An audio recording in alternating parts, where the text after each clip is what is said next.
नमस्कार, मैं आरके यादव आपके अपने YouTube channel expert knowledge RK में आपका हार्दिक स्वागत करता हूं। हाजिर हूं नए की वीडियो के साथ में, नए जोश के साथ, नए वीडियो के साथ। लेकिन वीडियो शुरू करने से पहले आपसे एक रिक्वेस्ट रहेगी, यदि चैनल को अभी तक सब्सक्राइब नहीं किया तो चैनल को सब्सक्राइब करके मेरा मोटिवेशन अवश्य बढ़ाइए। वीडियो को लाइक करिएगा और जरूरतमंद को शेयर करिएगा। जैसा आपने थंबनेल पढ़ा, बात होगी आज बिहार एसएससी सीजीएल फोर्थ, मतलब बिहार में स्टाफ सर्विस कमीशन की जो कंबाइंड ग्रेजुएट लेवल सीजीएल की जो वैकेंसी खुली हुई है उसकी बात कर रहा हूं। एग्जाम कंडक्ट कराएगा एसएससी, ग्रेजुएशन लेवल की वैकेंसी है। एजुकेशन क्वालिफिकेशन में जैसा आप नाम से है कि कंबाइंड ग्रेजुएशन लेवल, मतलब ग्रेजुएशन लेवल जो ग्रेजुएट कैंडिडेट है वो इसका एग्जाम दे पाएगा। 18/8 मतलब 18 अगस्त से फॉर्म भरा जा रहा है, 17 सितंबर 2025 उसकी लास्ट डेट है। बात करते हैं टोटल वैकेंसी, 1481 टोटल वैकेंसी है, जिसमें 510 फीमेल वैकेंसी। बिहार में अभी जुलाई में एक नोटिफिकेशन आया था कि 35% वैकेंसी फीमेल के लिए रिजर्व रहेंगी। तो टोटल 1481 में से 510 वैकेंसी फीमेल कैंडिडेट के लिए है। पोस्ट इसमें 6 तरह की टोटल पोस्ट है। लेवल 5, 6 और 6, 5, 6 और 7 की पोस्ट है। कुछ में ग्रेजुएट और कुछ में ग्रेजुएट प्लस डिप्लोमा वगैरह मैं आपको बताऊंगा। इसमें सबसे पहले बात करता हूं असिस्टेंट सेक्शन ऑफिसर, एएसओ बोलते हैं, सहायक प्रेस शाखा पदाधिकारी, जिसकी लेवल 7 की वैकेंसी है। 44,900 रुपए जिसका बेसिक होता है। टोटल पे की बात करता हूं तो आज के टाइम में सेंट्रल गवर्नमेंट की जो नौकरी है, जैसे कमांड ग्रेजुएशन लेवल है, सेंट्रल गवर्नमेंट के समकक्ष नौकरी है बिहार वाली भी। उसमें यदि आपका बेसिक जितना है उसके लगभग डबल आपका इन हैंड मिल जाएगा। 44,900 बता रहा हूं तो लगभग 90,000 आपको इन हैंड मिल जाएगा। हाँ, एक्स वाई जेड जो ग्रेड है उसमें आपका एचआरए फर्क हो सकता है। एक्स में हायर एचआरए होता है, 30% है। वाई कैटेगरी वाले शहरों में 20% है और जेड कैटेगरी वाले में 10% है।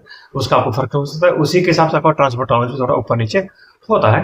तो मैं 90 बता रहा हूँ, हो सकता है 80,000 भी, 80 से कम नहीं होगा। इसमें ग्रेजुएट चाहिए, सिंपल ग्रेजुएशन आपका होना चाहिए। सबसे ज्यादा पोस्ट इसी की 1064 पोस्ट इसकी है। यह तो बहुत शानदार नौकरी है, बढ़िया फर्स्ट क्लास नौकरी है। सेकंड बात करता हूं योजना सहायक प्लानिंग असिस्टेंट की है, लेवल 7 की वही वैकेंसी है। इसमें भी आपको सिंपल ग्रेजुएशन चाहिए। टोटल 88 पोस्ट है। थर्ड बात टेक्निकल असिस्टेंट कनिष्ठ सांख्यिकी सहायक की वैकेंसी है, लेवल 7 की वैकेंसी है। इसमें आपका ग्रेजुएशन होना चाहिए मैथ, इकोनॉमिक्स, कॉमर्स या सांख्यिकी में किसी में भी एक सब्जेक्ट में आपका होना चाहिए। इसमें टोटल 5 वैकेंसी है। चौथी बात करता हूँ डाटा एंट्री ऑपरेटर डीओ की लेवल 6 की वैकेंसी है, 35,400 बेसिक है। जो ऊपर मैंने बताया लेवल 7 की तीनों वैकेंसी, उसका 45,000 बेसिक, 44,900 बेसिक है, लगभग 80-90,000 रुपये मिलेगी। 35,400 बेसिक है, लगभग 70,000 रुपये आपको इन हैंड मिलेगी। इसमें ग्रेजुएशन के साथ में आपको पीजीडीसीए एक डिप्लोमा होता है, post graduation diploma in computer application. Graduate candidate 1 साल के लिए डिप्लोमा कर सकता है, ग्रेजुएशन के बाद होता है। जैसा कि नाम से विदित है, post graduation diploma in computer application computer में होता है, 1 साल का होता है, 2 सेमेस्टर होता है।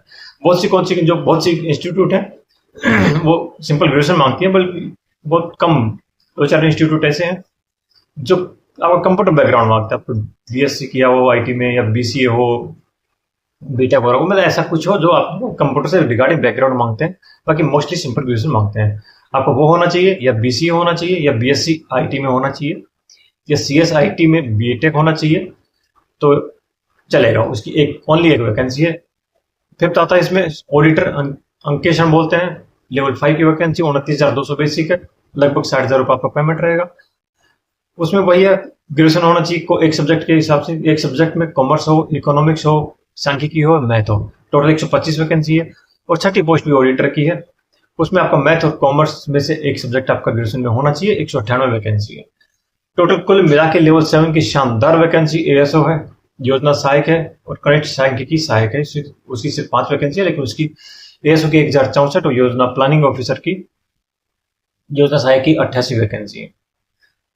उम्र की बात करता हूं, अनरिजर्व कैटेगरी के मेल कैंडिडेट के लिए 1 अगस्त 2025 को आपकी उम्र 21 से 37 साल होनी चाहिए। दोबारा सुन लीजिएगा, अनरिजर्व कैटेगरी के मेल कैंडिडेट के लिए 1 अगस्त 2025 को उम्र 21 से 37 साल होनी चाहिए। फीमेल अनरिजर्व कैटेगरी की फीमेल कैंडिडेट की 21 से 40 साल होनी चाहिए, मतलब एज की काउंटिंग वही 1 अगस्त को होगी। फीमेल कैंडिडेट के लिए 21 से 40 साल।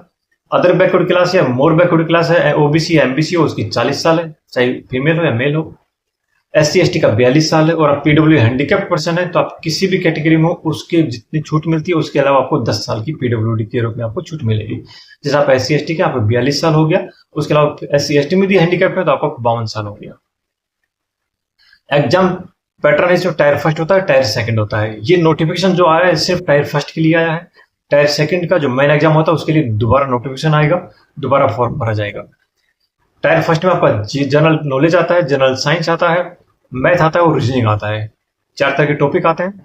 ऑब्जेक्टिव टाइप का पेपर आता है, MCQ तो मल्टीपल चॉइस क्वेश्चन आता है, 150 क्वेश्चन आता है टोटल। एक क्वेश्चन 4 नंबर का होता है, टोटल आपका 600 नंबर का पेपर होता है। -1/4 नेगेटिव मार्किंग होती है, 2 घंटा 15 मिनट इसमें समय मिलता है। सेकंड पेपर में ये इसमें का 5 गुना वो पास करते हैं सेकंड पेपर के लिए। उसमें आपका 2 पेपर होता है, एक हिंदी का होता है, दूसरा आपका मैथ रीजनिंग जीके GS का होता है। हिंदी के पेपर में आपका यदि 30% या इससे ऊपर लाते हैं तो ही आपका सेकंड पेपर चेक किया जाएगा। 30% से कम लेके आते हैं हिंदी वाले पेपर में तो आपका जो सेकंड पेपर होता है, सेकंड पेपर में भी सेकंड होता है, वो चेक नहीं होगा, मतलब डिस्क्वालीफाई माने जाएंगे। अब जीके GS में वही आता है चीजें, भारत है, इसका पड़ोसी देशों के साथ संबंध है, करंट आती है, पुरस्कार है, कोई भाषा है, कोई लिपि है, ऐसा कोई संशोधन हुआ है संविधान में या फिर कैसा कोई रूल आया है नया।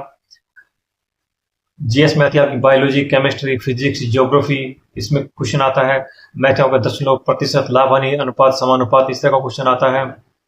रीजनिंग में आपका डायग्राम है, सीरीज है और मेमोरी बेस्ड क्वेश्चन, इस तरह का आपका क्वेश्चन आता है। एप्लीकेशन फीस की बात करता हूँ। अनरिजर्व कैटेगरी, बैकवर्ड क्लास और मोर बैकवर्ड क्लास के मेल कैंडिडेट के लिए 540 रुपये फीस है। हैंडीकैप्ड, SC और ST जो बिहार का कैंडिडेट है उसके लिए 135 रुपये फीस है। फीमेल कैंडिडेट, बिहार की फीमेल कैंडिडेट चाहे किसी भी कैटेगरी को 135 है, और आउट ऑफ बिहार का चाहे किसी भी कैटेगरी का हो 540 रुपये फीस है। ये फीस की बात हो गई। अब बात करते हैं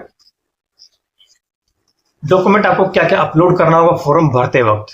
फॉर्म भरते वक्त आपको SC, ST, OBC, MBC, आप जिस भी कास्ट से रिगार्डिंग आप रिलेटेड हैं, जिससे संबंध रखते हैं, वो आपका कास्ट सर्टिफिकेट अपलोड करना होगा। आपका डोमिसाइल अपलोड करना होगा, आपका बिहार का है या अदर स्टेट का है। अदर स्टेट का तो आप बिहार में एज ए जनरल कैंडिडेट माने जाएंगे, और बिहार का है तो आपका कोई इश्यू नहीं है।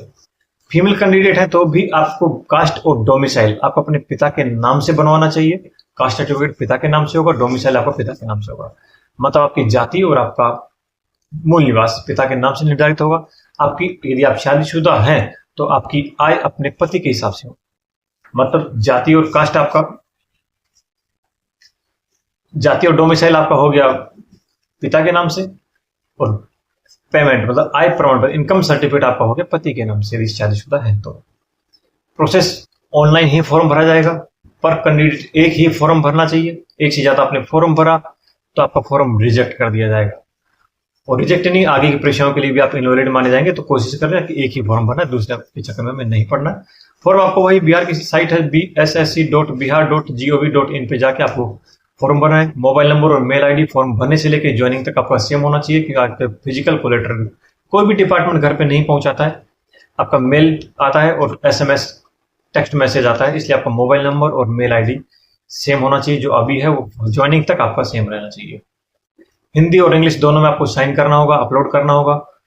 फॉर्म भरते समय आपके साथ में आपका 10th की मार्कशीट, सर्टिफिकेट, बहुत से स्टेटों में मार्कशीट और सर्टिफिकेट एक साथ आता है, बहुत से में अलग अलग आता है। तो जैसा भी आपका हो 10th की मार्कशीट और सर्टिफिकेट दोनों चाहिएगा। ग्रेजुएशन की मार्कशीट सर्टिफिकेट चाहिए। यदि आपका PGDCA का डिप्लोमा है और उसके आप फॉर्म भर रहे हैं तो वो वाला चाहिए। BSc आपका IT में किया हुआ है, BCA किया हुआ है यदि एप्लीकेबल है तो चाहिए। डोमिसाइल सर्टिफिकेट आपका चाहिए, कास्ट सर्टिफिकेट आपका चाहिए, EWS सर्टिफिकेट यदि एप्लीकेबल है तो चाहिए।